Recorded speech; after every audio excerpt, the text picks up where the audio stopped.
So at this point we found the first derivative using implicit differentiation, but we also talked about higher order derivatives earlier. We talked about the second derivative and the third derivative, and I don't get too far into it, but let's take a look at using implicit differentiation to find the second derivative of a function. And here we're just going to work with the equation of a circle, x squared plus y squared equals r squared, where r is some constant.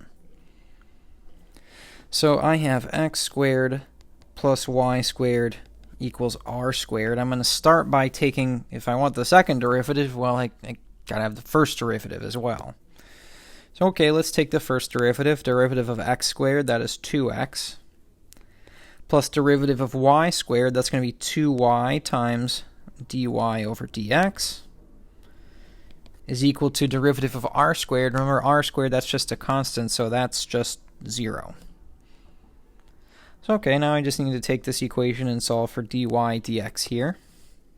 So 2y dy dx is equal to negative 2x.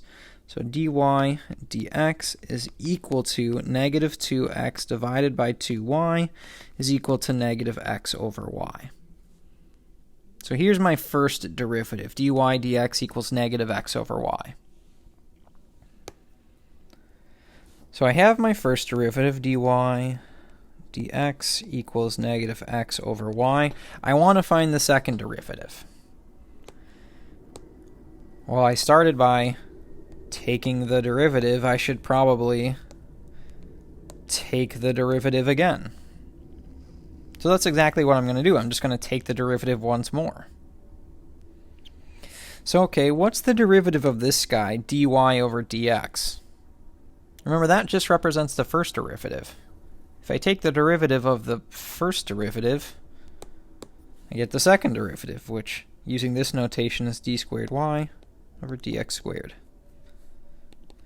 On the right-hand side, we are going to have to be a little bit careful, because there we've got a function of x, which is negative x, and a function of x, which is y. I'm going to have to use the quotient rule over there. So quotient rule says low, that's y, d high, derivative of negative x, that's going to be negative 1, minus high, so that's negative x, d low, derivative of our denominator, we said derivative of y is just dy over dx, divided by y squared, square the bottom, away we go. And we can just go ahead and simplify this. So let's see, y times negative 1, that's really negative y, minus negative, that's plus a positive, so plus x. I don't want to leave this dy dx in there, because then I have the second derivative is in terms of the first derivative, and that's just kind of yucky. But I know earlier I said, hey, dy dx, we solve for that. It's negative x over y. So okay, we can just plug in our first derivative. We said derivative of, the first derivative, derivative of y, derivative of dy dx is negative x over y. All over y squared. And then here we're just doing a little bit of algebra to solve this.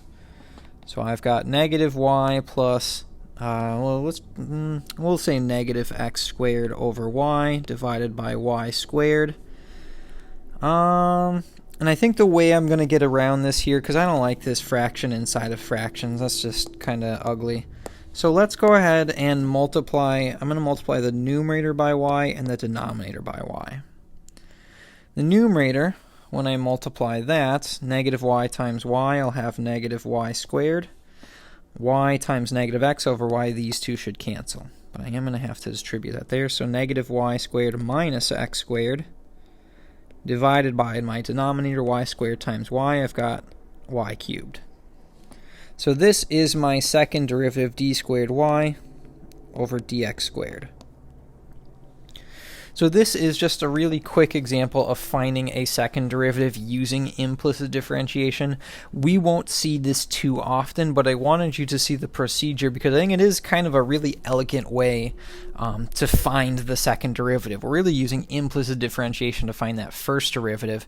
And then so once we have that, we're kind of actually just proceeding, well, I don't want to say proceeding like normal because we are still using implicit differentiation. So it's cool, though, I think, that we can take what we know, we can take this relationship that we know and plug that into our second derivative once we have gotten past that first step of differentiating.